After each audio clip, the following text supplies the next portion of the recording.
The grand hall of the Silvercrest Packhouse was unnaturally quiet for a Saturday morning. Usually it thrummed with the low growl of warriors nursing coffee, the clatter of breakfast trays, and the high-pitched laughter of pups chasing each other between the tables. Today, only the crackle of the hearth and the soft patter of rain against stained-glass windows dared to make a sound. Cale Draven, the Alpha King of the Northern Realms, stood at the far end like a statue carved from midnight. 6'7", shoulders broad enough to carry the weight of 3 kingdoms, black hair still damp from the dawn run he'd taken to burn off the rage that had kept him awake for 4 nights straight. His golden eyes, usually sharp enough to make grown wolves kneel without a word, were fixed on the tiny figure marching toward him in unicorn pajamas. Arya Selene Draven, 5 years old, silver curls bouncing, cheeks smeared with strawberry jam, and a mission. She stopped 2 feet away, planted her little fists on her hips, and tipped her head back so far she nearly toppled. "Daddy," she announced to the empty hall, because every wolf with half a survival instinct had suddenly remembered urgent business elsewhere, "My mommy has your tattoo on her chest." The words hit harder than silver to the heart.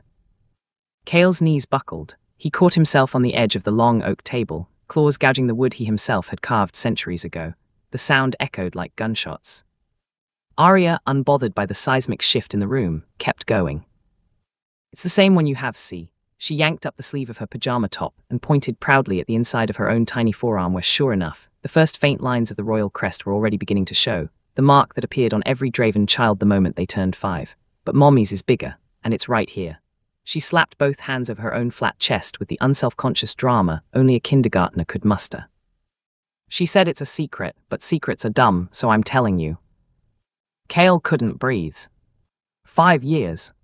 5 years he had searched every inch of the human world, and most of the supernatural one for the woman who had vanished from his bed the morning after he claimed her without asking her name, without giving her his, without realizing the mating bond had snapped into place like a steel trap around his soul. He had torn apart councils, toppled 2 rogue clans, and put a bounty on the head of every witch who could perform a memory spell strong enough to hide a lunar queen from her king. And the whole time she had been raising his daughter an hour's drive from the palace, in a little blue house with daisies painted on the mailbox. Arya tugged on his sweatpants. "Daddy, you're doing the scary statue thing again. Mommy says when grown-ups do that it means they need a hug and a juice box." He dropped. Not gracefully, not the controlled descent of an alpha. He crashed to his knees in front of a 5-year-old like the world had punched him in the sternum and kept swinging. Arya threw her arms around his neck without hesitation. She smelled like baby shampoo, strawberry jam, and the faint wild sweetness that was pure Selene, his mate, the one person in all the realms who could bring him to his knees without lifting a finger. Cale buried his face in silver curls and shattered. Great, silent sobs shook his shoulders, the kind that came from somewhere deeper than lungs, the kind that had been locked behind teeth and pride and royal duty for half a decade. Arya patted his back the way she'd seen her mother do with crying kindergartners. "It's okay, Daddy. Mommy cries too when she thinks I'm sleeping. She looks at your picture and says, 'Stubborn wolf,' a lot. I think that's you." He laughed, or tried to. It came out wet and broken. The massive doors at the end of the hall creaked open. Every instinct in him went predator still, ready to rip apart whoever dared interrupt this moment. Then her scent hit him. Moonlight on snow, wild honeysuckle after rain, home. Selene stood in the doorway wearing faded jeans, raindrops clinging to her dark auburn hair, and an expression that said she had rehearsed this moment 1,000 times and still had no idea what to say. She looked exactly the same, and completely different. The girl he'd met in a dive bar on the night of the blood moon had been reckless and laughing, eyes daring him to keep up. The woman in front of him now had faint worry lines at the corners of those same emerald eyes, and the quiet, unshakable strength of someone who had raised an alpha pup alone. And right there, just above the neckline of her old college hoodie, peeked the edge of his mark. Black ink, intricate swirls, the royal crest of the Draven line, the one that only appeared on a mate after the bond was sealed. His brand on her skin, forever. Selene's voice was soft, but it carried like it always had. "Hi, Cale." Arya wiggled free and ran to her, arms outstretched. "Mommy, I did it, I told him." He cried, but the good kind, like when you watch that movie with the big boat. Selene scooped her up, pressing a kiss to the top of her head, but her eyes never left Cale. "I see that, baby." Cale rose slowly. His legs felt like they belonged to someone else. Rain hammered the windows harder, as if the sky itself was holding its breath.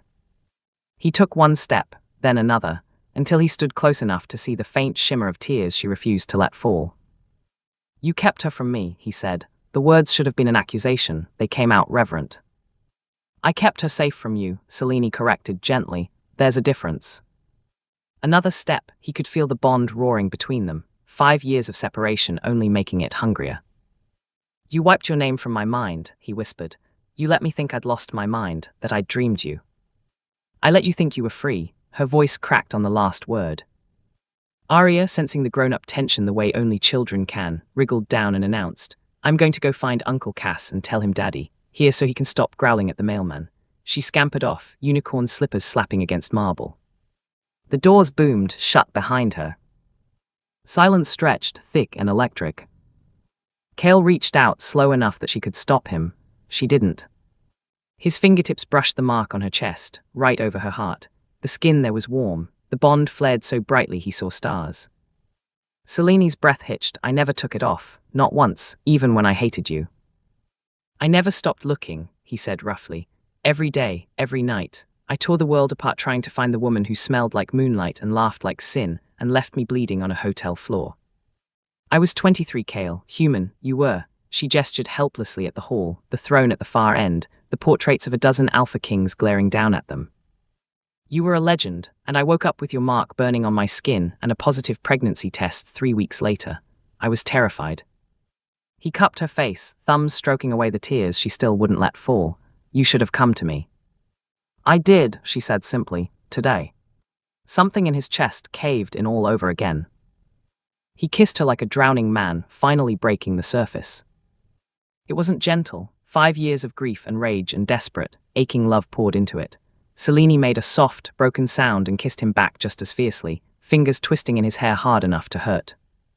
When they broke apart, foreheads pressed together, both breathing like they'd run a marathon, he managed, I'm never letting you out of my sight again. Good, she whispered, because I'm tired of running. He lifted her, hands under her thighs, and she wrapped her legs around his waist without hesitation, the way she had that first night. The bond sang between them, golden and wild. Where's our bedroom? She asked against his mouth. Up 2 flights, end of the east wing, he growled, but I'm not waiting that long. He carried her to the massive fur rug in front of the hearth instead. The firelight painted them in gold and shadow as clothes hit the floor in frantic silence.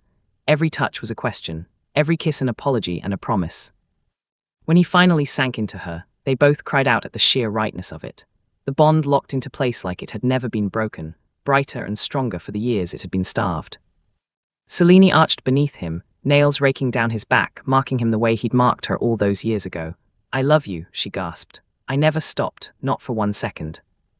Cale buried his face in her neck, breathing her in, moving with her like the tide. You're my queen, he rasped. My mate, my everything, say it again. I love you, she said, and the words shattered the last of the walls between them. They moved together slowly this time, savoring every second, every slide of skin, every shared breath. The storm outside faded to nothing. There was only this, the crackle of the fire, the soft sounds she made when he hit just the right spot, the way his name broke on her lips when she came apart in his arms. Much later, wrapped in furs and each other, Selene traced the mark on his chest, mirror image of the one she wore.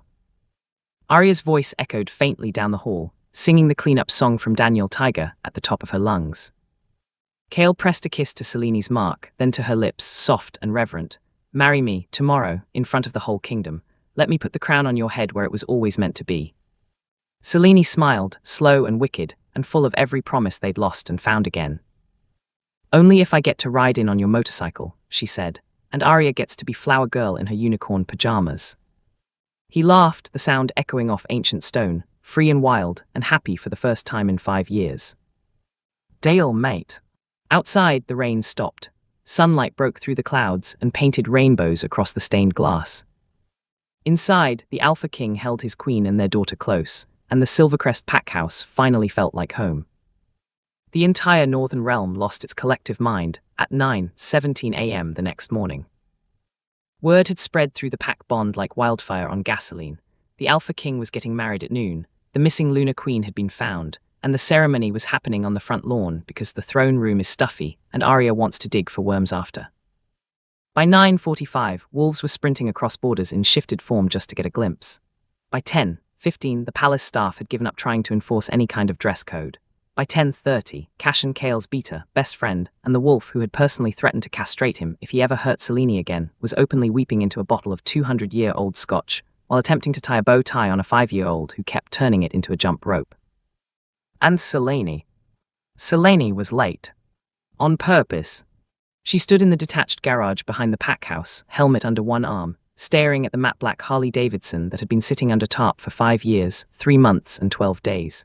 Kale had bought it the week after she disappeared, ridden it exactly once, and then locked it away like a shrine. Today it was getting its resurrection. The leather jacket she wore was new, midnight blue, hand-painted silver moon phases curling over the shoulders, but the boots were the same scuffed ones from the night they met. Arya had insisted on adding glitter to the laces. There was now an alarming amount of pink sparkle involved. "Mommy, you look like a superhero," Arya breathed, bouncing on her toes in a poofy white dress and light-up unicorn sneakers. The flower crown on her head was already crooked. "Daddy, gonna fall over again. I brought tissues." Selene crouched, smoothing a silver curl behind her daughter's ear. "Remember the plan." Arya saluted with a daisy. "I walk slow, throw petals, don't pick my nose on camera even though it itches real bad, and if anyone tries to make you wear those pinchy shoes, I bite them." "Perfect." A low whistle came from the doorway. Cashin leaned against the frame, eyes red-rimmed but grinning like a lunatic. "Little Moon, you sure you don't want the limo, or the carriage, or the literal white stallion the council tried to bribe me with?" Selene smirked, swinging a leg over the Harley. The engine roared to life with a throaty growl that rattled the windows. "Where's the fun in that?" Cashin looked at Arya, looked at the bike, looked at the sky like he was praying for patience. "Kale's going to have a stroke." "Good," Selene said sweetly. "He once told me alphas don't faint. I intend to prove him wrong. Twice in 2 days is a new record."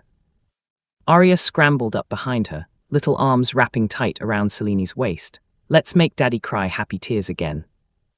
Cashin opened the garage doors with a dramatic flourish. And the entire kingdom heard the roar a heartbeat later. Kale stood at the end of the makeshift aisle on the south lawn barefoot, because Selene once told him suits without shoes made her weak in the knees. Black linen pants, white shirt open at the throat, the royal crest tattoo bold against his collarbone. No crown, he'd refused it. The only crown he wanted was walking toward him. Or in this case, riding. The Harley crested the hill, Selene's hair flying like a war banner, Arya's delighted shrieking audible over the engine. Every wolf in attendance, thousands, went dead silent. Then the cheering started. It was deafening, feral, joyful in a way the Northern Realm hadn't been in centuries. Selene killed the engine 10 feet from the altar and kicked the stand down with deliberate slowness. She pulled off the helmet, shook out her hair. And every male in a 50-foot radius suddenly remembered how to breathe. Kale definitely forgot. His mouth opened, nothing came out. Arya hopped off, basket swinging, and marched straight to her father. She patted his cheek kindly. "Tissues, Daddy, I told you." Selene walked the last few steps alone, boots crunching on the white runner strewn with moonflowers. When she reached him, she didn't wait for the efficient. She grabbed Kale by the open collar, yanked him down to her height, and kissed him like the world was ending and beginning at the same time. The crowd lost its mind all over again. When they finally broke apart, Kale's voice was wrecked. "You're trying to kill me." "Only a little," she whispered. "You deserve it for the motorcycle shrine." He laughed, helpless and happy, and rested his forehead against hers. "Marry me, right now, before I drop dead from wanting you in that jacket." The efficient and ancient she-wolf who had married every Draven king for 400 years cleared her throat. "I haven't even started." "Do it fast," Kale growled. Selene grinned. "Make it good. I want it on the internet forever." The vows were short, filthy with sincerity, and entirely their own. Kale went first, voice carrying on the wind without a microphone. "Selene, you stole my heart in a bar I had no business walking into. You kept it safe for 5 years while I was too stupid to find you. I promise you my protection, my loyalty, my crowns, my bikes, my everything. I will spend every day of the rest of our lives proving I'm worthy of the miracle riding up on that Harley with our daughter screaming like a banshee." Selene's turn, she didn't even pretend not to cry. "Kale Draven, you marked me when I was too young and too human to understand what it meant. Then you let me go when keeping me would have broken me. I thought I hated you for it. Turns out I just loved you too much to stay away. I give you my heart, my chaos, my terrible cooking, and every sunrise I have left. You are my king, my mate, my home, always." Arya, who had been surprisingly patient, suddenly shouted, "Now the ring part, I practiced." Cashan handed over the rings, ancient white gold, etched with the same crest that now lived on all three of their skin. Arya insisted on holding both at once and nearly dropped them into the grass. When Kale slid the ring onto Seleni's finger, the bond flared so brightly that every mated pair in the crowd swayed on their feet. The officiant barely got out, "I now pronounce you," before Kale was kissing his wife again, lifting her clean off the ground, her legs wrapping around his waist like they had in front of the fireplace the night before. Arya threw her entire basket of petals straight up in the air like confetti, half landed in Cashan's hair. He didn't even care. Later, much later, after the feast, after the dancing, after Arya passed out on a pile of cake frosting and wolf pups, Kale carried Selene over the threshold of the Alpha Suite. The Harley was parked in the courtyard below, moonlight glinting off the chrome. Selene traced the new ring on her finger and smiled against his mouth. "Soily ever after starts now, your majesty." He kicked the door shut behind them. "Damn right it does, my queen." And somewhere in the distance, a 5-year-old dreamed of motorcycles, glitter boots, and the sound of her parents laughing like the world would never be dark again. The royal suite was supposed to be soundproof. It was. By midnight, every wolf within a 5-mile radius knew exactly how thoroughly their alpha king was welcoming his queen home. The headboard had started thumping against the wall around 11:03 p.m. By 11:17, the portraits of Kale's stern ancestors were rattling in their frames. At 11:29, someone, probably Cashan, started a betting pool in the courtyard on how many times the chandelier would sway. By 11:45, the chandelier surrendered, and one crystal dropped like a dramatic tear. Inside, neither of them noticed. Selene was on her third orgasm, or maybe fourth. She'd lost count somewhere between Kale's mouth on her throat and his hands pinning her wrists above her head, when he growled against her skin, "Tell me again you're mine." She answered by sinking her teeth into the mating mark on his shoulder, hard enough to leave a perfect crescent. The bond exploded in white-hot pleasure that arched her spine clear off the bed. Kale cursed reverently, flipped her over, and took her from behind with one smooth thrust that made them both see stars. The headboard resumed its war on the wall. Much, much later, when the moon was high, and the sheets were ruined and they were both too boneless to move, Selene lay sprawled across his chest, tracing lazy circles through the sweat cooling on his skin. "You know they're all downstairs timing us," she murmured, lips brushing the mark she'd just refreshed. "Let them," he rumbled, fingers sliding through her hair. "I've waited 5 years. I'm not rushing a single second of this honeymoon." She propped her chin on his sternum, smirking. "We have a 5-year-old who thinks doors are optional and a beater who once walked in on us in the kitchen pantry. Privacy is a myth." Kale's grin turned feral. "Then we'll go where doors don't exist." He rolled them out of bed, scooped her up like she weighed nothing, and carried her, still naked, still glowing, through the hidden passage behind the tapestry. Selene squeaked in surprise, then laughed into his neck when she realized where they were going. The private hot springs beneath the palace. Steam rose in fragrant clouds, lit by moonlight streaming through the crystal roof. The pool was carved from a single piece of obsidian, fed by a waterfall that sang softly against the rocks. No doors, no guards, just heat, water, and the echo of their heartbeats. Kale stepped down into the water without letting her go. The heat enveloped them both, loosening muscles that had been clenched in the best kind of tension. Selene sighed, melting against him. "You planned this." "I've been planning this for 5 years, 3 months, and 13 days, he corrected, voice rough. "Every detail, every way I wanted to worship you when I finally got you back." He set her on the smooth edge of the pool, the water lapping at her waist, and dropped to his knees between her thighs. Selene's breath caught. "Kale." "Let me take care of my queen," he murmured, pressing open-mouthed kisses along the inside of her knee, working his way up with devastating patience. The first stroke of his tongue had her gripping his hair hard enough to hurt. The second made her forget her own name. By the time he slid 2 fingers inside her and curled them just right, she was chanting his name like a prayer, hips rocking shamelessly against his mouth. He didn't stop until she came again, thighs trembling around his shoulders, his name echoing off the cavern walls. When he finally rose, water streaming down the ridges of muscle she still couldn't believe belonged to her husband, she dragged him in for a kiss that tasted like both of them. "Your turn," she whispered against his lips. She pushed him back against the pool's edge and sank beneath the water. Kale's head fell back with a broken groan the moment her mouth closed around him.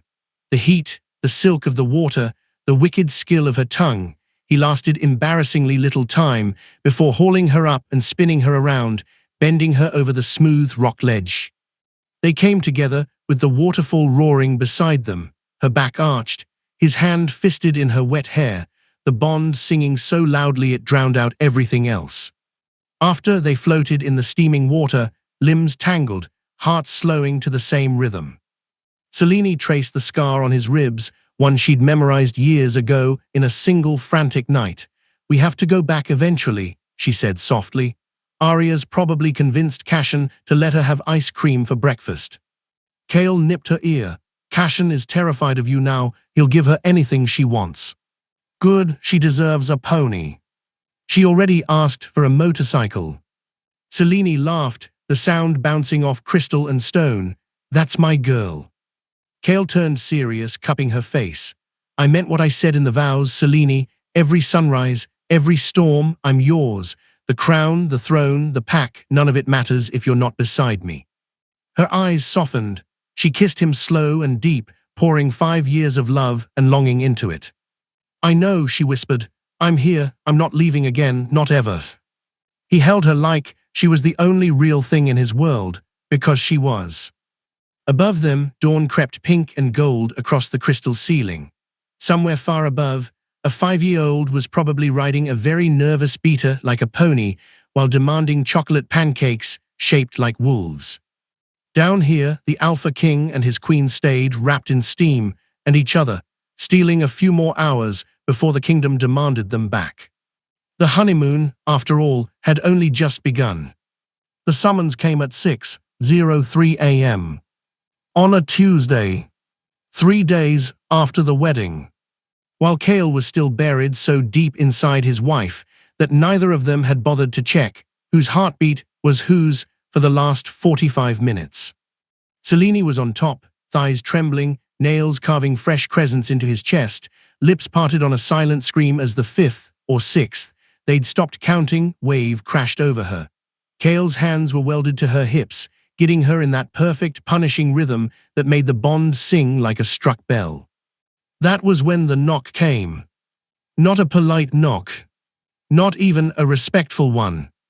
A full-on battering ram of knuckles that shook the ancient oak door in its frame like someone had decided the end of the world was scheduled for 6:04 and they were impatient. Kale's answering snarl rattled the stained glass windows. Actual fangs dropped. His eyes bled molten gold. Selene, still riding the aftershocks, let her head fall back and laughed, breathless, filthy, delighted. "If that's Cashen, I'm promoting him to martyr." Another knock, harder. "Your Majesty," Cashen's voice cracked with pure terror. "I tried, goddess as my witness, I tried. They brought the silver staffs. Elder Morwen is wearing the hat Kale, the one with the raven that still has real eyes." Selene's laughter died instantly. She looked down at her husband, hair a wild auburn halo, lips swollen, mating mark blazing between her breasts like living fire. "The hat," she whispered, equal parts horror and glee. Kale's lip curled. "She only wears it when she wants blood or humiliation, sometimes both." A third knock, this one actually cracked the wood. Elder Morwen's voice slid through the splinter like poisoned honey. "Alpha King, Luna Queen, the Council of Ancients demands immediate audience. The trial of worth has been invoked. Present yourselves in the grand throne hall within the hour, or the throne itself will be declared vacant." The silence that followed was so complete the ocean outside the palace windows sounded like a roar. Selene's eyes narrowed to emerald slits sharp enough to cut diamond. Kale's claws lengthened, shredding the sheets. Very gently, very deliberately, Selene leaned down and kissed him, slow, deep, claiming. When she pulled back, her smile could have started wars. "Let them wait," she whispered against his mouth. "I'm not finished with my king yet." She rolled her hips once more, just to watch his eyes roll back. Kale's broken groan echoed off the vaulted ceiling. Outside the door, Cashen whimpered. "I'm going to die for this. My tombstone will read death by royal foreplay." Selene laughed again and reached blindly for the bedside table. She found the heavy silver decanter of 300-year-old whiskey, took a swig straight from the bottle, then poured a generous splash over Kale's chest and licked it off on her way down his body. By the time they finally opened the door, exactly 57 minutes later, Cashin was sitting on the floor, knees to chest, rocking gently. He took one look at them and buried his face in his hands. Kale was shirtless, sweatpants slung so low the V of his hips looked illegal, fresh bite marks glowing on his throat and collarbone. Cellini wore nothing but his black dress shirt from the night before, unbuttoned to dangerous territory, hair just ravished riot, lips swollen, thighs still trembling. She stepped over Cashin like he was furniture. "Tell the council," she said sweetly, "their queen is coming, and she's bringing hell in heels." Arya's voice piped up from the end of the hall. "Mommy, can I bring my sword, the glittery one that says off with their heads?" Cellini didn't even break stride. "Bring two, baby." Cashin groaned. "We're all going to die." Kale clapped him on the shoulder as he passed. "Worth it." The walk to the Grand Throne Hall took 12 minutes. It felt like a coronation and an execution at the same time. Wolves lined the corridors, some bowing, some openly staring, a few actually backing away when Cellini's gaze landed on them. The bond was blazing so brightly between the king and queen that unmated wolves were clutching their chests like they'd been shot. Arya skipped ahead in unicorn pajamas and a tiny leather jacket someone had clearly made overnight, plastic sword in one hand, stuffed wolf in the other. She was singing the clean-up song from Daniel Tiger at the top of her lungs, except she'd changed the lyrics to clean up, everybody do your share of kneeling. Cellini decided then, and there her daughter was getting a real sword for her next birthday. They reached the massive double doors, carved ebony, inlaid with silver runes older than most countries. Two guards in ceremonial armor started to announce them. Cellini kicked the doors open herself. They slammed against the walls with a boom that cracked marble. Every torch in the hall flared higher. The Grand Throne Hall was packed. 12 ancients on their bone thrones. 50 royal guards in full silver armor. Hundreds of nobles, advisors, and foreign dignitaries who had clearly been summoned just to witness the humiliation. And at the center, Elder Morwen in the hat. The raven's glass eyes glinted, the moonstones dripped cold light, the woman herself stood like judgment incarnate, silver staff raised. Cellini walked in like she was strolling to get coffee. Kale prowled at her left, death in a mood. Arya marched at her right, sword pointed forward like a tiny general. The silence was absolute. Morwen spoke first, voice ringing off the vaulted ceiling. "Cellini of no pack, born human, you stand accused of ascending the throne without completing the trial of worth. Until you bleed on the moonstone, recite the litany of submission and swear the oath of obedience." Cellini vaulted onto the dais in one fluid leap. She dropped into the queen's throne, Kale's throne's twin, carved from the same midnight wood, empty for centuries, like she'd been poured into it. Crossed one leg over the other. Leaned back, and smiled. "Let me make sure I understand," she said, voice carrying without effort, sweet as arsenic. "You want me, a human who hid an alpha heir from the most powerful wolf alive for 5 years, who walked into his palace and made him cry in front of his entire pack, who rode a Harley to my own coronation while my daughter screamed like a banshee, to bleed on a rock and beg for the privilege of sitting here." She gestured lazily at the throne beneath her. Morwen's knuckles went white on the staff. "Tradition is." "Tradition," Cellini interrupted, standing slowly, "is what happens when old wolves are too scared to admit the world moved on without them." She unbuttoned Kale's shirt one deliberate button at a time. The hall held its collective breath. The fabric parted. The mating mark blazed between her breasts, black ink and living fire, the royal crest of the Draven line, brighter than any torch in the room. Gasps rippled outward. Cellini let the shirt fall open completely.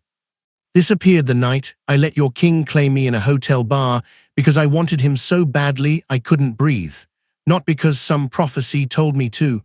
Not because a stone said I was worthy. Because I chose him. and he chose me back hard enough to brand my soul. She stepped down from the dais until she was nose to nose with Morwen. The ancient wolf had to crane her neck. Seleni's voice dropped to a whisper that somehow every wolf in the hall heard. I carried his heir under my heart while your spies tore the world apart looking for me. I raised her alone, behind wards strong enough to make your precious moonstone look like a night light. I walked back into his life and put the Alpha King on his knees with 6 words from our daughter. She leaned closer. I am Luna Queen because the goddess herself burned her blessing into my skin and the king's heart into my hands. You don't get to test that. You get to kneel, or you get to leave my kingdom breathing through a straw. The hat trembled on Morwen's head. Selene turned her back, the ultimate insult, and walked to Kale. He hadn't moved once, hadn't needed to. The pride burning in his eyes could have lit cities. Selene reached him, slid her hands up his bare chest, and kissed him in front of the entire hall, slow, filthy, possessive. When she pulled back, her lipstick was smeared across his mouth like war paint. Then she faced the council again. New plan, she announced. I'm giving you a trial, right now, all 12 of you against me. No weapons, no magic, just teeth, claws, and the will of a mother who will burn this palace to the ground before she lets anyone threaten her family again. She cracked her neck. Who's first? Dead silence. Arya raised her sword. I called dibs on the one with the creepy bird hat. Morwen's staff clattered to the floor. Kale's deep laugh rolled through the hall like thunder. He stepped forward, wrapped an arm around Selene's waist, and addressed the room. My queen has spoken, he said, voice calm, lethal proud. The trial of worth is over. She passed it the day she refused to break. Anyone who disagrees can take it up with me personally. He looked at Morwen. Starting with you. The ancient wolf dropped to her knees so fast her hat rolled across the marble. One by one, the entire council followed. Some bowed their heads, some openly wept. A few looked like they were reconsidering every life choice that had led them to this moment. Selene didn't gloat. She simply turned, walked back to the queen's throne, and sat. Arya climbed into her lap and patted her cheek. Mommy, you were so cool. Can we have waffles now? Selene kissed her daughter's forehead, chocolate chip with extra whipped cream and bacon. Kale took his place at her right hand, shirtless, bloody-lipped, grinning like a wolf who just watched his mate conquer the world. He raised his voice one last time. Meeting adjourned. My queen has better things to do. He scooped Selene up, throne and all, and carried her out of the hall with Arya riding on his shoulder, cheering like they'd just won a war. Because they had. Behind them, the council stayed kneeling for a very, very long time. In the corridor, Kale pinned Selene against the nearest wall, hands already under the shirt, mouth on her mark. You, he growled between kisses, just made 12 immortal wolves kneel with words and a smile. She laughed breathlessly, legs wrapping around his waist. I was motivated. He carried her the rest of the way to their suite, kicking the door shut behind them. Arya's voice echoed from the kitchen, where Cashan was already making waffles shaped like crowns.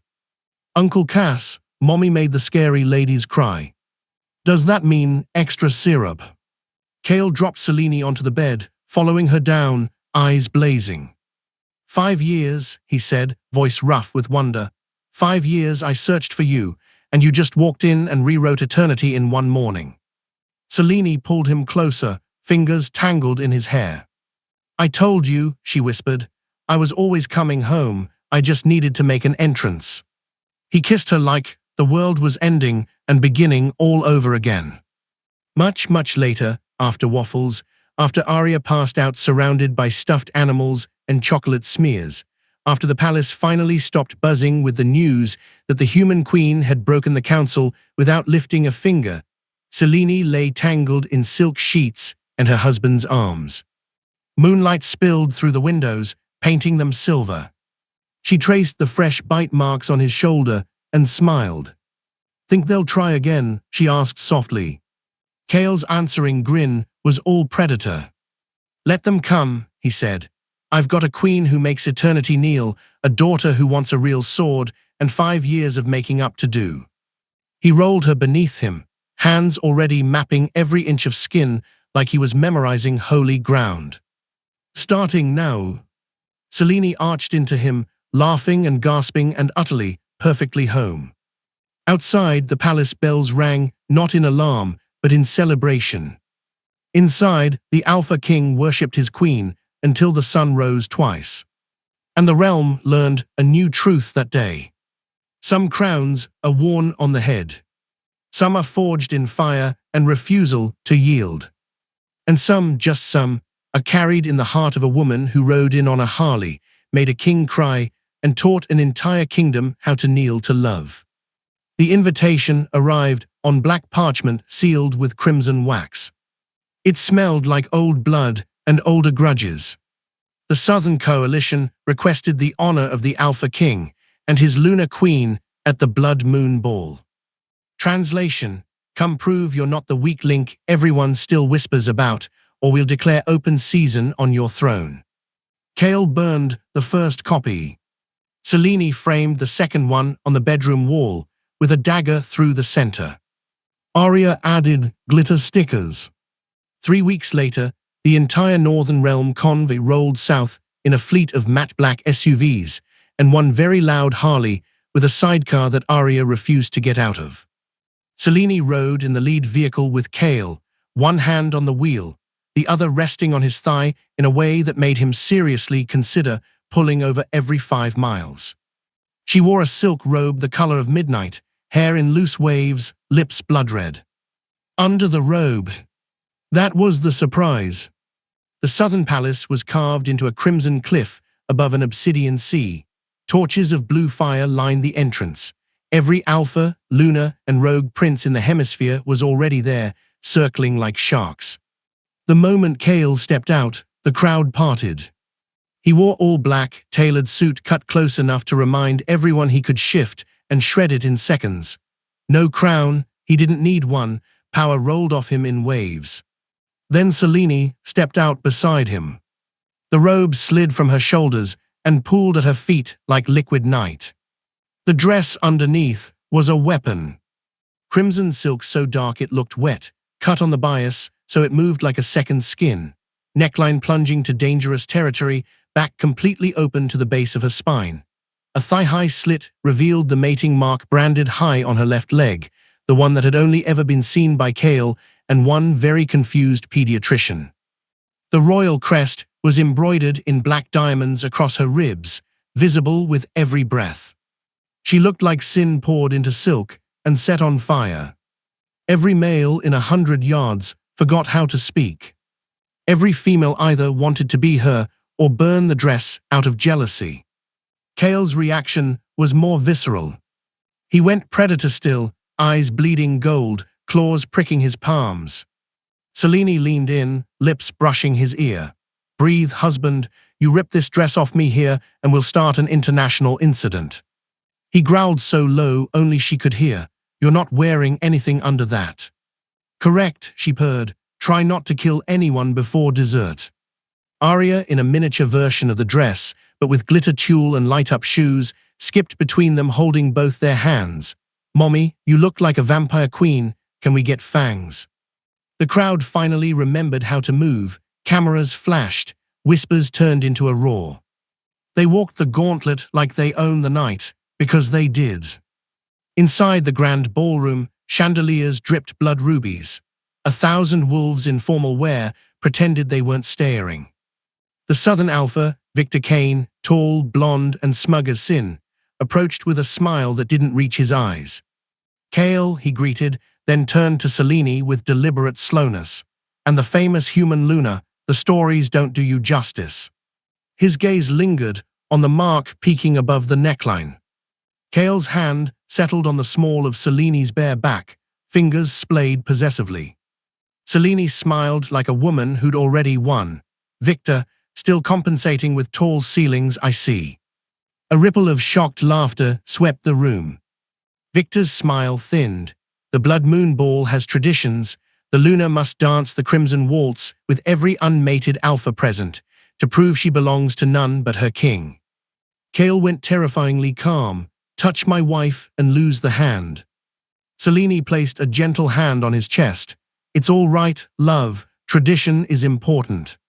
She stepped forward, right into Victor's space.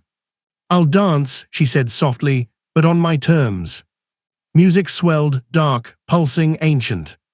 Selene moved like liquid fire. She danced with Victor first, close enough to count his heartbeat, far enough that he never quite touched her. Every turn of her hips, every arch of her spine screamed one thing: look, but you'll never have. One by one, she took every alpha's hand, never the same step twice, never letting any of them lead. By the 10th dance, the floor was hers alone. Kale watched from the edge, arms crossed, looking like restrained violence wrapped in Armani.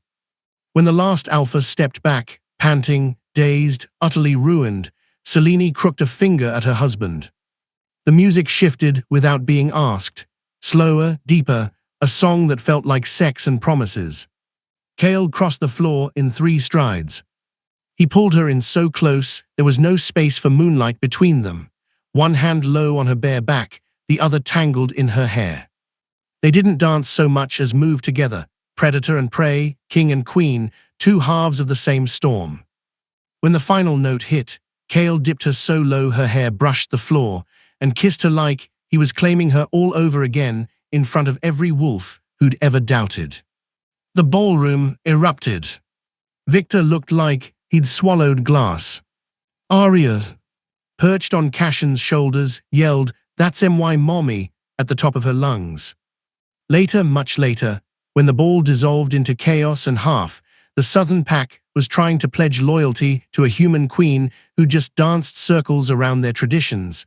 Kale dragged Selene into a shadowed alcove. He pressed her against cold stone, hands already under the silk, mouth on her throat. "You wore that dress to torture me," he accused between kisses. "I wore it to remind them who I belong to," she gasped as his teeth found the mark. "And who belongs to me." He lifted her, silk riding high, her legs wrapping around his waist like they were made to fit there. The alcove had no door. Anyone could walk by. Neither of them cared. When they came back to the ballroom 20 minutes later, Selene's lipstick gone, Kale's tie missing, both of them radiating smug satisfaction, Victor raised his glass in defeat. "To the Lunar Queen," he declared, voice carrying. "May she always dance exactly as she wishes." Selene lifted her own glass, eyes locked on Kale. "And may every wolf who forgets whose mark I wear lose more than a dance." The toast echoed like a battle cry. Much later, back in their suite with the sea crashing below, and Arya finally asleep in the next room surrounded by stolen desserts, Kale peeled the crimson dress off his wife with reverent hands. He laid her on the bed like she was the only religion he'd ever need. "5 dances left," he murmured against her skin. "I believe you owe them to me." Selene smiled, slow and wicked, pulling him down. "Start counting, Your Majesty." Outside, the blood moon hung low and full, bathing the world in red. Inside, the Alpha King worshipped his queen until dawn painted them both gold. The Northern Realm had never been quiet, but tonight it was silent in the way only predators can be, every wolf holding its breath, every heartbeat synchronized to the same drum. Tonight was the first full moon since the council knelt. Tonight was the first run Selene would lead as Lunar Queen. Tonight was the night the goddess herself was rumored to walk the earth again. And Selene was late. Kale stood at the edge of the ceremonial clearing, shirtless, barefoot, black pants slung low, moonlight carving every line of muscle into marble. Around him, 10,000 wolves waited in human form, warriors, elders, pups, entire packs who had crossed oceans just to see the human queen who made eternity kneel. The clearing was ancient, a perfect circle of white stone ringed by silver pines, the ground soaked in centuries of blood and vows. In the center stood the moonstone altar, the same one the council had demanded Selene bleed on. Tonight it glowed soft and welcoming, as if it had finally accepted who the real queen was. Arya sat cross-legged on the altar itself, wearing a tiny black cloak Cashin had sewn from one of Kale's old shirts, silver crown tilted over one eye, swinging her legs and eating a stolen cupcake. "Daddy," she announced to the entire realm, mouth blue with frosting, "Mommy said if anyone growls at her tonight, she's gonna make them eat grass, like a goat." A ripple of nervous laughter swept the crowd. Kale's mouth twitched. "Your mother is terrifying." "I know," Arya beamed. "I'm gonna be just like her when I grow up, except with more glitter." Cashin, standing at Kale's left, muttered, "We're all doomed." Then the wind changed. Every wolf felt it at once. The scent of moonlight on snow, wild honeysuckle after rain, and something darker, something that made knees want to buckle and hearts want to howl. The crowd parted like someone had drawn an invisible blade down the middle. And Selene walked through. She was naked except for the moonlight. Not a stitch of clothing, not a single apology. Her skin glowed like pearl, every curve and scar and stretch mark from carrying Arya on proud display. The royal crest blazed between her breasts and high on her thigh like living fire. Her hair was loose, a river of auburn and shadow down to her waist. She walked barefoot across the white stone, slow and deliberate, eyes locked on Kale the entire time. The silence was so complete, you could have heard a snowflake land. When she reached the altar, she didn't climb the steps. She leapt. One smooth, inhuman vault that landed her in front of Arya. She kissed the top of her daughter's head, took the half-eaten cupcake, licked the frosting off her thumb, and smiled at the realm. "Hi," she said, voice carrying without effort. "I heard some of you still think I'm not wolf enough to lead this run." She let that hang. Then she shifted. Not the violent, bone-cracking shift of born wolves. Hers was liquid starlight. One heartbeat, she was human, goddess-made flesh. The next, she was a wolf the size of a direwolf, fur white as fresh snow with silver tips that caught the moon and threw it back brighter. Emerald eyes. The same royal crest branded across her chest in living silver. The clearing exploded. Howls tore the sky open. Wolves dropped to their knees. Some shifted without meaning to. Pups started crying from the sheer force of the power rolling off her. Selene the wolf padded forward until she stood nose to nose with Kale. He hadn't moved, couldn't. His mate, his human mate, had just shifted into the most beautiful wolf he'd ever seen. She nipped his chin once, playful and possessive, then turned and leapt onto the altar beside Arya. Arya threw her arms around the massive wolf's neck. "Mommy, you're so fluffy, can I ride you?" Selene dipped her head in a clear yes. Arya scrambled onto her back like she'd done it 1,000 times, little fists buried in silver fur. Kale finally found his voice. He shifted to Black Wolf, twice the size of any other, scars silver across his coat, eyes molten gold. He leapt up beside them, pressed his flank to Selene, and raised his head. The howl that came out of him shook the earth. Selene joined a heartbeat later. Then Arya, tiny human voice, impossibly loud, howled too. 10,000 wolves answered. The run began. They tore through the forest like a storm given teeth. Selene led always. Kale at her left shoulder, guarding her blind side the way he'd sworn to do for the rest of their lives. Arya on her back, screaming with delight every time they jumped a fallen log or splashed through an ice-cold stream. They ran for hours. They chased the moon across the sky. They hunted nothing and everything, just the joy of muscle and wind and pack. At some point, the goddess really did walk. No one was sure when it happened.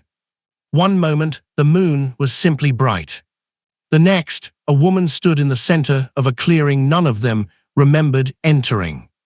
She was taller than trees, made of starlight and shadow, eyes like every full moon that had ever been. Silver wolves circled her feet like pets. Selene skidded to a halt, so fast Arya almost flew off.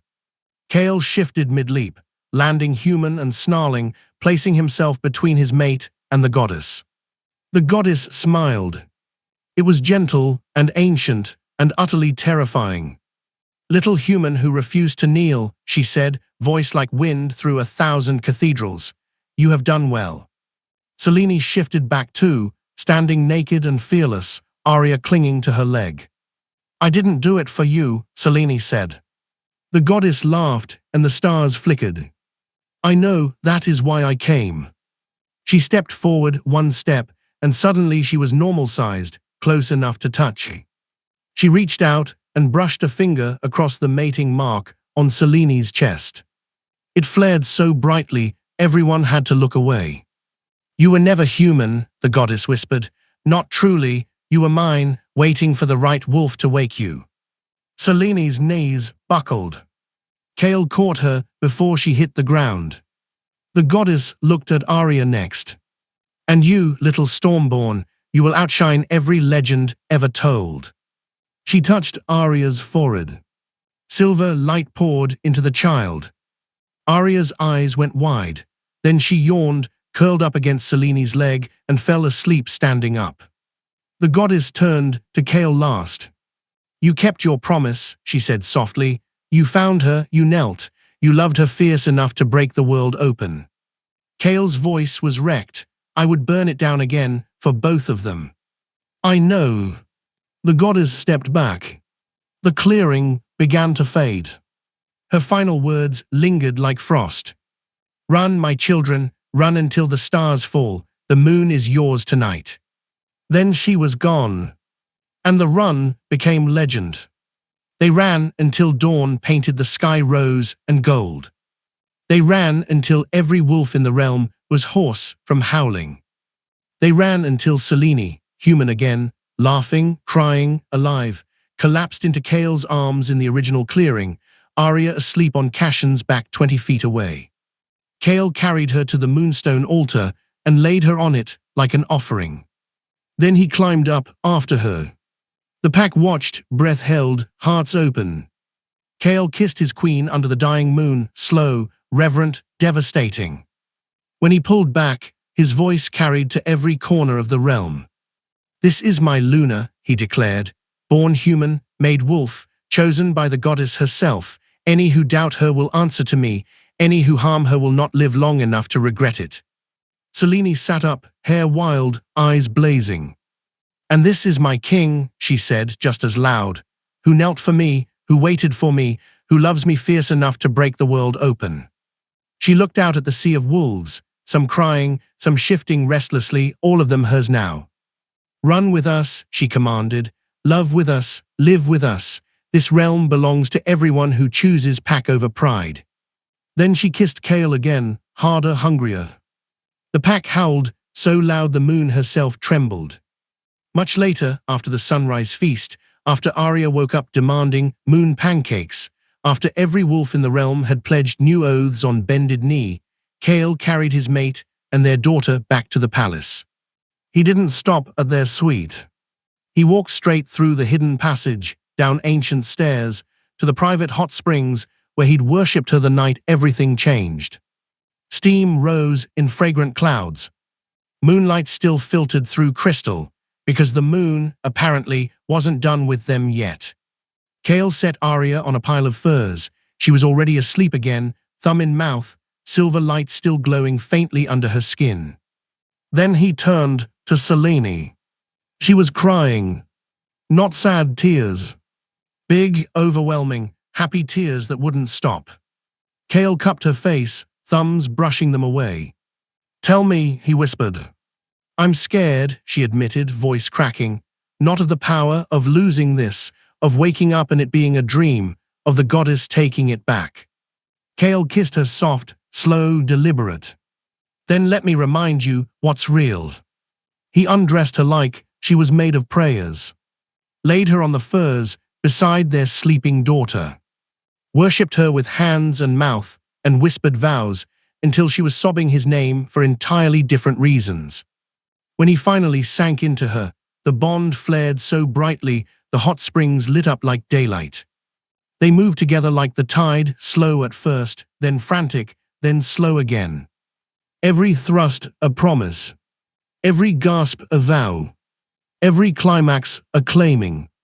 When they finally collapsed, tangled and trembling, Selene pressed her forehead to his. "I love you," she whispered. "I love you so much it hurts." Kale kissed the tears from her lashes. "I love you more than the moon loves the night," he said, "and I will love you until the stars burn out." Arya mumbled in her sleep, rolled over, and flung an arm across both of them. Selene laughed through the tears. Kale smiled against her skin. Outside, the realm sang new songs, songs of the human queen who became wolf, the king who knelt, the princess who would one day rule them all. Inside the hidden springs, a family slept tangled together under moonlight that refused to fade. And the goddess watched, smiled, and for the first time in millennia, turned away satisfied. The moon belonged to them now. Forever. 10 years later, the northern realm had no borders left to defend. Every pack on the continent had either sworn allegiance or quietly vanished into history books no one bothered to write. Peace was boring, Cashin complained.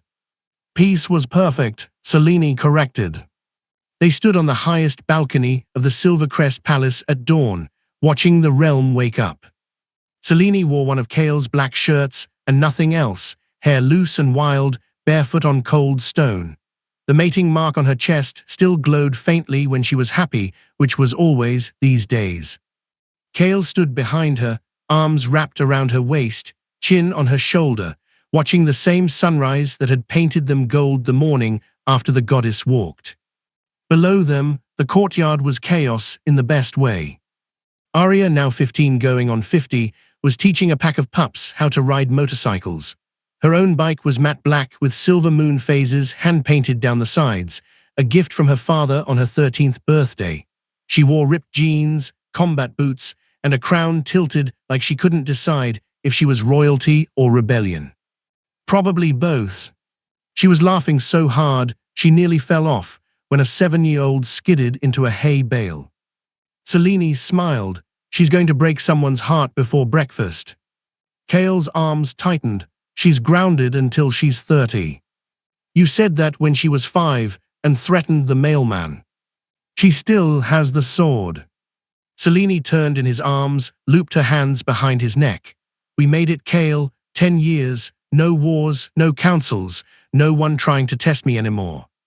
His eyes softened, still molten gold, still capable of making her knees weak. You ended all of that the day you made the moon herself kneel. She kissed him, slow, lazy, morning sweet. Below, Arya looked up, spotted them, and yelled, "Gross, get a room, some of us are trying to corrupt the youth here."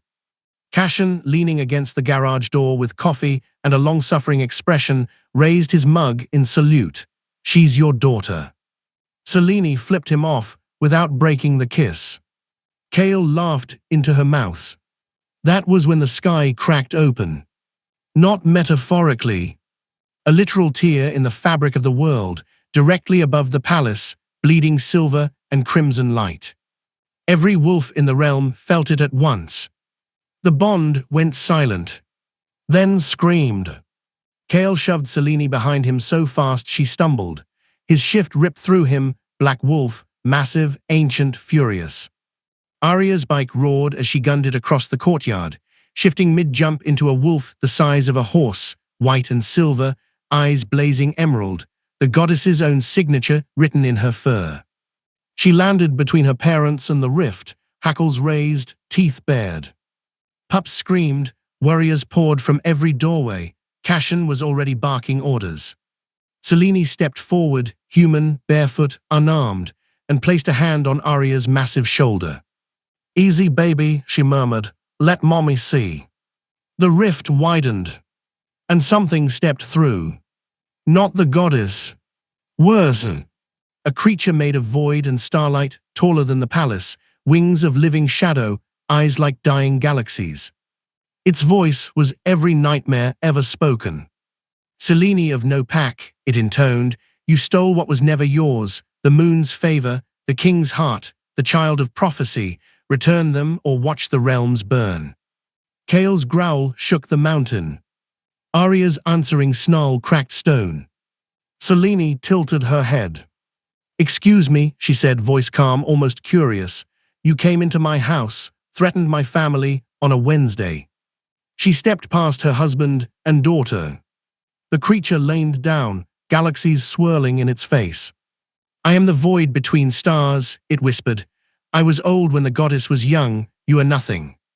Selene smiled. Slowly, terribly. "Let me tell you a story," she said, loud enough for the entire realm to hear. Once upon a time, a human girl walked into a bar and let a wolf claim her because she wanted him more than air. She got scared, ran, raised their daughter alone. Then she came home, made a king cry, made a council kneel, made the moon herself walk just to say thank you. She took another step. "I have bled and birthed and broken and burned for this family. I have held my daughter while she cried because she missed a father she didn't know existed. I have kissed my mate's scars and carried his crown when it got too heavy. I have built a kingdom where pups learn to ride before they learn to fear." Another step. The creature recoiled. Selene's voice rose, ringing like a war bell. "You do not get to come here and demand I give any of that back. You do not get to threaten my daughter. You do not get to look at my husband and think you can take what is mine." She spread her arms. The mating mark blazed white-hot. The royal crest on Arya's chest answered. Kale's eyes bled gold. And the moon, the actual moon, dropped from the sky. Not fell. Dropped. Like someone had reached up and pulled it down to sit above the palace, full and massive and furious. The goddess didn't appear this time. She didn't need to. Her power poured through Selene like a river breaking a dam. Selene rose off the ground, hair floating, eyes pure silver, voice no longer entirely her own. "You want what was never yours," the goddess Selene said, and the mountain trembled. "Then come take it from a mother's hands." The creature screamed, a sound that shattered windows for miles. It lunged, and the realm fought back. Every wolf shifted at once, 10,000, 20,000, more pouring in from every corner of the world. Arya led the charge, her howl splitting the sky. Kale fought at Selene's side, tearing shadows apart with teeth and claws. Selene walked forward, untouched, untouchable, moonlight armor forming around her like living steel. She reached the creature, placed one hand on its chest, and pushed. The void between stars shattered like glass. Pieces rained down as harmless stardust. The rift sealed with a sound like a sigh. The moon rose back to its proper place, gentle again. Selene dropped to her knees. Kale caught her before she hit the ground. Arya shifted back, threw herself at them both, sobbing and laughing and covered in someone else's blood. The courtyard was silent for one heartbeat. Then the cheering started. It didn't stop for days. Much later, after the dead were honored, after the wounded were healed, after every wolf in the realm had come to kneel and weep and swear new oaths, the three of them stood on the same balcony where it had begun. Selene was wrapped in Kale's arms again. Arya leaned against the railing, crown crooked, motorcycle helmet under one arm. The realm stretched out below them, peaceful again, but different now. Stronger. Selene spoke first, voice soft. "We didn't need a crown," she said. "We never did." Kale kissed her temple. "We needed each other." Arya rolled her eyes. "And me, obviously." Selene laughed, wet, happy, perfect. She reached for her daughter's hand. Kale reached for both of them. They stood there until the stars came out, one king, one queen, one princess who had ended a war with glitter and teeth. And somewhere the goddess smiled. The moon hung full and bright. And the story ended exactly where it began. With a human girl who walked into a bar. A wolf who never stopped looking. And a little girl with unicorn pajamas who told her daddy the truth. They didn't live happily ever after.